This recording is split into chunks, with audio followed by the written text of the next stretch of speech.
Yo, ghost stories ain't no joke. NERDSoul.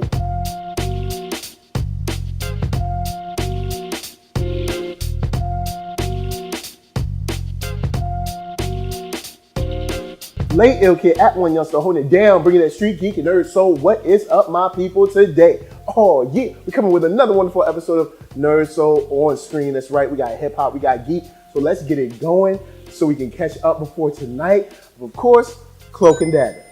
And I love how they started this episode off with kind of speaking to the young or youthful versions of our characters, Tyrone and Tandy, about building yourself up, about trusting yourself, about fighting against distractions and things of that nature.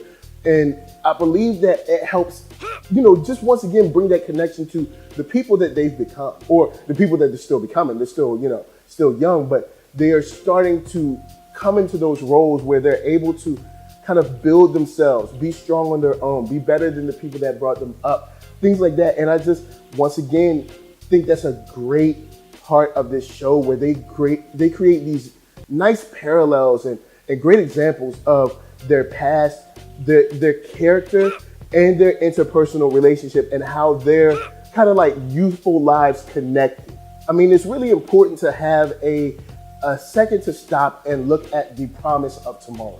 And in this case, Tyrone and Tandy were the promise, were the belief in a better tomorrow, creating something better than yourself. And I just think that was great. Of course, Tyrone's brother didn't create him, but just being there to, kind of mold his attitude, his ideas, his friendships and stuff like that, helped him become who he is. And I just love that about the writing in the show. It's just straight on point. I do want to talk about the Ivan situation and Tandy, because I'm glad that he actually remembered them, because I was wondering how it would be.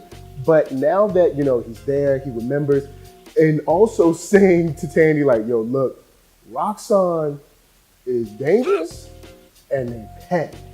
So please be careful. But, he hit her off to the memo, and, that helps give her that final piece that she needed for all of the investigative work that she's been putting in. And I gotta give props to Ivan, because as dangerous as it is to come back, be awakened, come back into the real world and see that his daughter is working there, and knowing the danger she could be in, but still helping Tandy out. I gotta give him props, man. He's a solid brother, man, because I could see someone being scared enough to be like, I just don't want to be involved, because his daughter, as precious as your daughter is, you don't want to lose her over Roxanne and their accidents. Now, right before the jump, I do want to talk about the home visit for a couple of reasons. I think Tandy showing up at Tyrone's house represents a lot of firsts. This is probably the first time the family together has talked about it kind of out loud. It seems like they've always been very sheltered, very closed in, very closed off about, Billy and everything that went on and how they approach it. Then also, it seems to be the first time he's ever had a girl over there, even though we know it ain't the first time. But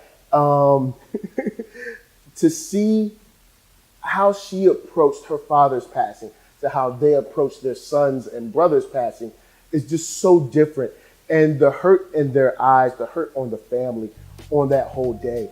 I will say real quick, y'all need to be throwing away all that breakfast food. Like, this, just keep it real.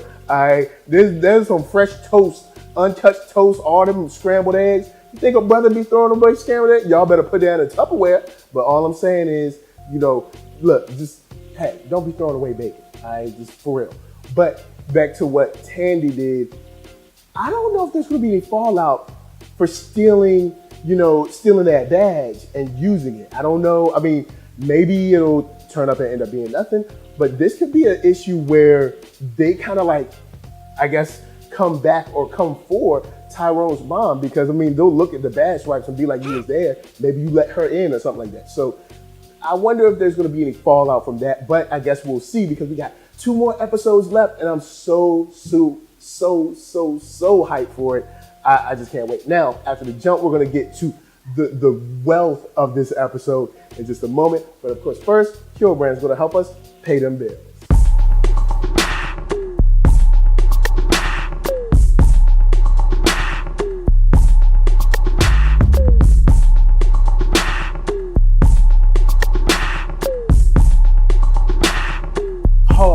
it. Check the link below. Hat, shirts, hoodies, all that jazz. And once you find something you like, of course, cop it. So let's talk about Connors and O'Reilly. Straight up, no reason to sugarcoat it, run over it. O'Reilly is on to Connors for real. And Connors is on to your boy Tyrone. Dude had the illest. You know what? All right, this is where I call BS on this show. All right, that sketch lady is way too good for any real sketch artist. Whenever you look at like judge, like courtroom sketches or police sketches in real life, it's always like a circle with 2 dots and a smiley face. All right, so that homegirl had basically a self-portrait. All right, or not a self-portrait because she ain't drawing stuff, but you know what I mean. That joint was mad lifelike. It looked just like Tyrone. I mean, had the hair and everything. How in the world apparently people need to start hiring her because the sketches we've seen are not on point. But Connors is feeling the pressure. He's like, yo, I want to take this kid out now. And honestly, I'm surprised O'Reilly is the only one that's like a little taken off. I mean, even though I know the rest of the precinct is pretty dirty or lax in their morals, they would at least be like, yo, you kind of loud about taking his kid out in the middle of the precinct. Like, what's up with you, dude? Now, there's a couple of more things I want to get into, like the cloak and how the guy tells him it's very different than a shirt. He says, than a cape. He's like, yo, cape is just an extra part of a shirt. A cloak hugs you. It surrounds you. It gives you that protection that you might need. And seeing Tyrone in the cloak this episode is beautiful. And also seeing right beside him, seeing Tandy finally storm the Roxxon building, it just meant so much. These 2 instances meant so much for both of them. This was Tandy finally taking the ownership of this investigation, taking it straight to Roxxon, taking it straight to Peter Scarborough, and just, how much it meant to her to kind of get that good name of her father back.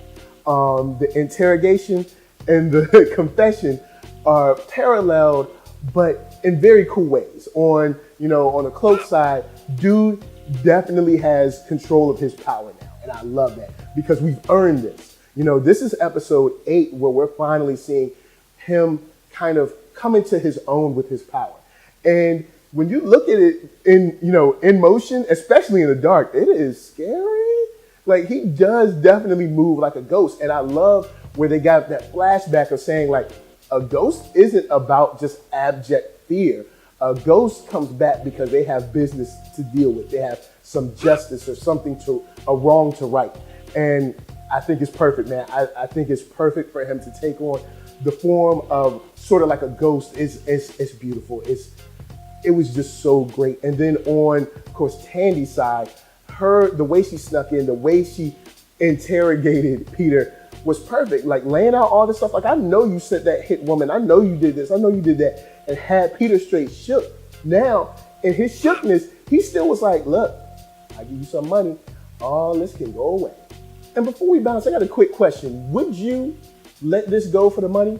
Like, would you just get rid of all this? Be like, my dad, he ain't do nothing wrong.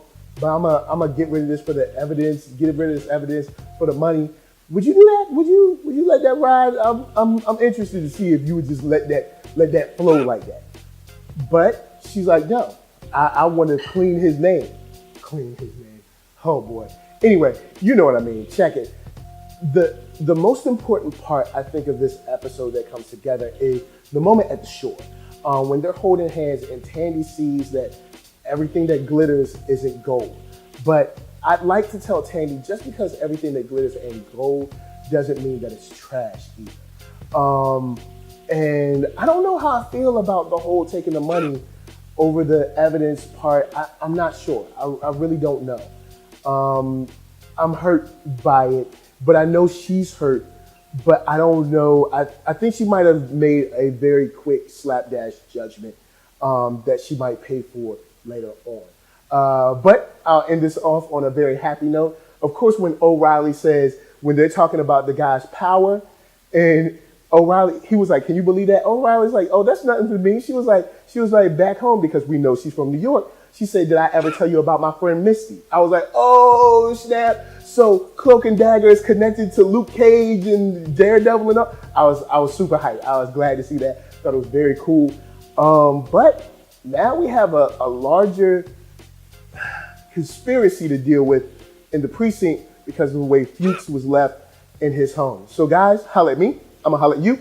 Down in them comments, let's talk Cloak and Dagger. Until next time, man, tonight it's gonna be flames. So I'm gonna tell you guys to hit up ThatNERDSoul.com. That's right, check me out right there. All my videos with my old smooth, slim, grace, and all that. Then hit up shop.ThatNERDSoul.com and pick yourself up a t-shirt player. Don't forget to get one for them players. Then come back here, like, comment, subscribe, and share that NERDSoul. That's right, there's no better way that I can show people that you like what you are watching. So, LA, what up? V, what up? RVA, you got my heart. And please be good to yourselves. Please be good to each other. And remember, you best watch your back when you're by yourself making breakfast, because you just never know. Peace.